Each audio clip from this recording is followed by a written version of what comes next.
अध्याय 2 सांख्य योग। श्लोक 15। श्री भगवानुवाच यं हि न व्यथयन्येते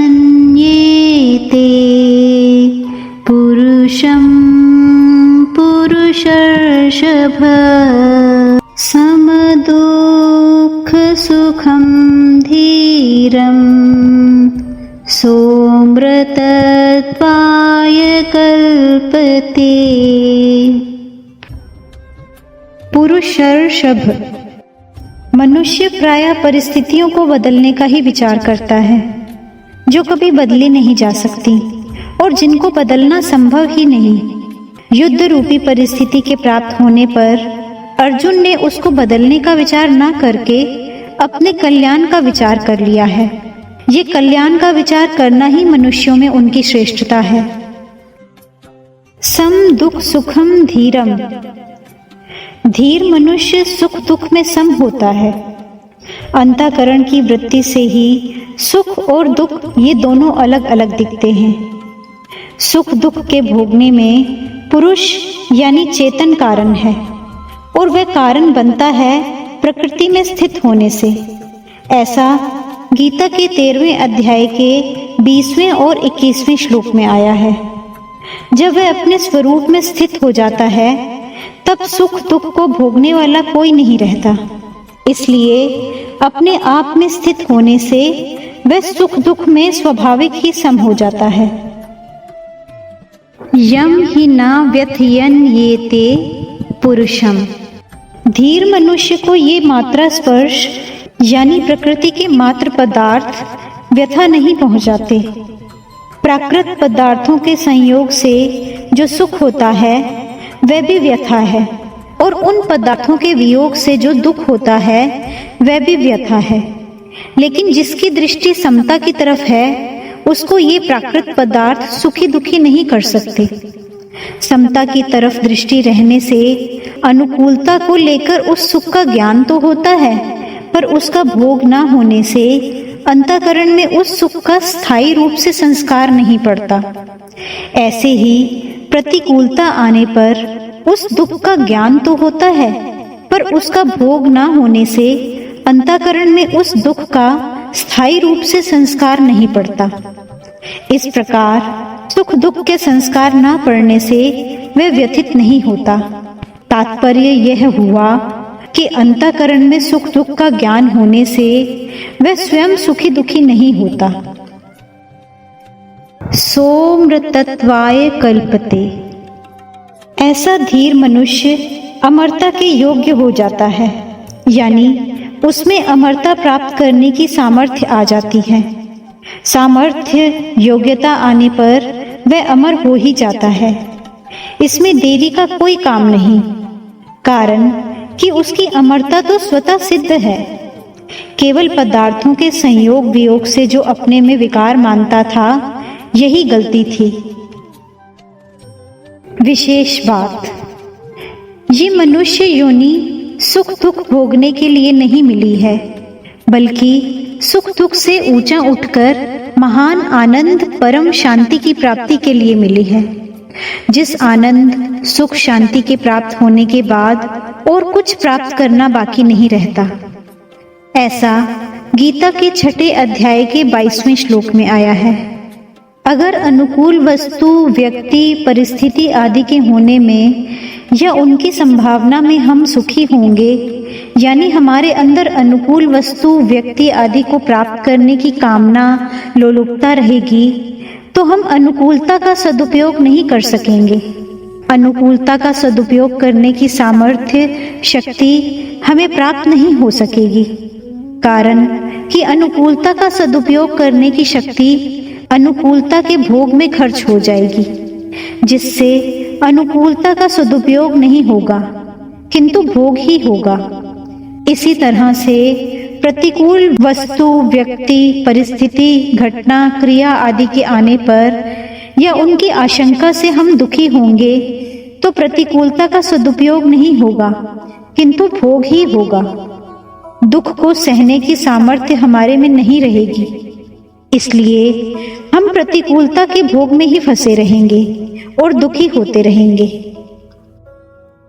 अगर अनुकूल वस्तु, व्यक्ति, परिस्थिति, घटना आदि के प्राप्त होने पर सुख सामग्री का अपने सुख, आराम, सुविधा के लिए उपयोग करेंगे और उससे राजी होंगे तो ये अनुकूलता का भोग हुआ। लेकिन निर्वाह बुद्धि से उपयोग करते हुए उस सुख सामग्री को अभावग्रस्तों की सेवा में लगा दें तो ये अनुकूलता का सदुपयोग हुआ। इसलिए सुख सामग्री को दुखियों की ही समझें, उसमें दुखियों का ही हक है। मान लो कि एक लखपति है तो हमें लखपति होने का सुख होता है, अभिमान होता है, लेकिन ये सब तब होता है जब हमारे सामने कोई लखपति ना हो। अगर हमारे सामने हमारे देखने सुनने में जो आते हैं वे सबके सब करोड़पति हों तो क्या हमें लखपति होने का सुख मिलेगा? बिल्कुल नहीं मिलेगा। इसलिए हमें लखपति होने का सुख तो अभावग्रस्तों ने, दरिद्रों ने ही दिया है। अगर हम मिली हुई सुख सामग्री से अभावग्रस्तों की सेवा न करके स्वयं सुख भोगते हैं तो हम कृतघ्न होते हैं। इसी से सब अनर्थ पैदा होते हैं। कारण कि हमारे पास जो सुख सामग्री है वह दुखी आदमियों की ही दी हुई है, इसलिए उस सुख सामग्री को दुखियों की सेवा में लगा देना हमारा कर्तव्य होता है। अब विचार ये करना है कि प्रतिकूलता का सदुपयोग कैसे किया जाए। दुख का कारण सुख की इच्छा, आशा ही है। प्रतिकूल परिस्थिति दुखदाई तभी होती है जब अंदर सुख की इच्छा रहती है। अगर हम सावधानी के साथ अनुकूलता की इच्छा का, सुख की आशा का त्याग कर दें तो फिर हमें प्रतिकूल परिस्थिति में दुख नहीं हो सकता, यानी हमें प्रतिकूल परिस्थिति दुखी नहीं कर सकती। जैसे रोगी को कड़वी से कड़वी दवाई लेनी पड़े तो भी उसे दुख नहीं होता, बल्कि इस बात को लेकर प्रसन्नता होती है कि इस दवाई से मेरा रोग नष्ट हो रहा है। ऐसे ही पैर में कांटा गहरा गड़ जाए और कांटा निकालने वाला उसे निकालने के लिए सुई से गहरा घाव बनाए तो बड़ी पीड़ा होती है।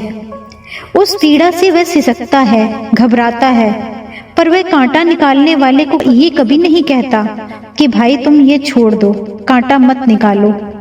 कांटा निकल जाएगा, सदा के लिए पीड़ा दूर हो जाएगी। इस बात को लेकर वह इस पीड़ा को प्रसन्नता पूर्वक सह लेता है।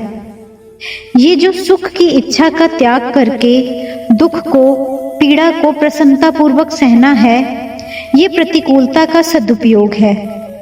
अगर वह कड़वी दवाई लेने से, कांटा निकालने की पीड़ा से दुखी हो जाता है तो ये प्रतिकूलता का भोग है, जिससे उसको भयंकर दुख पाना पड़ेगा। यदि हम सुख दुख का उपभोग करते रहेंगे तो भविष्य में हमें भोग योनियों में, यानी स्वर्ग, नर्क आदि में जाना ही पड़ेगा। कारण कि सुख दुख भोगने के स्थान ये स्वर्ग, नर्क आदि ही हैं। यदि हम सुख दुख का भोग करते हैं, सुख दुख में सम नहीं रहते, सुख दुख से ऊंचे नहीं उठते, तो हम मुक्ति के पात्र कैसे होंगे? नहीं हो सकते। 14वें श्लोक में भगवान ने कहा कि ये सांसारिक पदार्थ आदि अनुकूलता प्रतिकूलता के द्वारा सुख दुख देने वाले और आने जाने वाले हैं, सदा रहने वाले नहीं हैं, क्योंकि ये अनित्य हैं, क्षणभंगुर हैं। इनके प्राप्त होने पर उसी क्षण इनका नष्ट होना शुरू हो जाता है। इनका संयोग होते ही इनसे वियोग होना शुरू हो जाता है। ये पहले नहीं थे, पीछे नहीं रहेंगे और वर्तमान में भी प्रतिक्षण अभाव में जा रहे हैं। इनको भोग कर हम केवल अपना स्वभाव बिगाड़ रहे हैं, सुख दुख के भोगी बनते जा रहे हैं। सुख दुख के भोगी बनकर हम भोग योनियों के ही पात्र बनते जा रहे हैं। फिर हमें मुक्ति कैसे मिलेगी? हमें भोग की ही रुचि है, तो फिर भगवान हमें मुक्ति कैसे देंगे? इस प्रकार यदि हम सुख दुख का उपभोग ना करके उनको सदुपयोग करेंगे तो हम सुख दुख से ऊंचे उठ जाएंगे, और महान आनंद का अनुभव कर लेंगे। परिशिष्ट भाव। स्वरूप सत्ता रूप है। सत्ता में कोई व्यथा नहीं है। शरीर में अपनी स्थिति मानने से ही व्यथा होती है। इसलिए शरीर में अपनी स्थिति मानते हुए कोई भी मनुष्य व्यथा रहित नहीं हो सकता। व्यथा रहित होने का तात्पर्य है प्रिय को प्राप्त होकर हर्षित ना होना और अप्रिय को प्राप्त होकर उद्विग्न ना होना। ऐसा गीता के 5वें अध्याय के 20वें श्लोक में आया है। व्यथा रहित होने से मनुष्य की बुद्धि स्थिर हो जाती है। स्थिर बुद्धिर सम्मूढ़ः, ऐसा गीता के 5वें अध्याय के 20वें श्लोक में आया है। सुखदायी दुखदायी परिस्थिति से सुखी दुखी होना ही व्यथित होना है। सुखी दुखी होना सुख दुख का भोग है। भोगी व्यक्ति कभी सुखी नहीं रह सकता।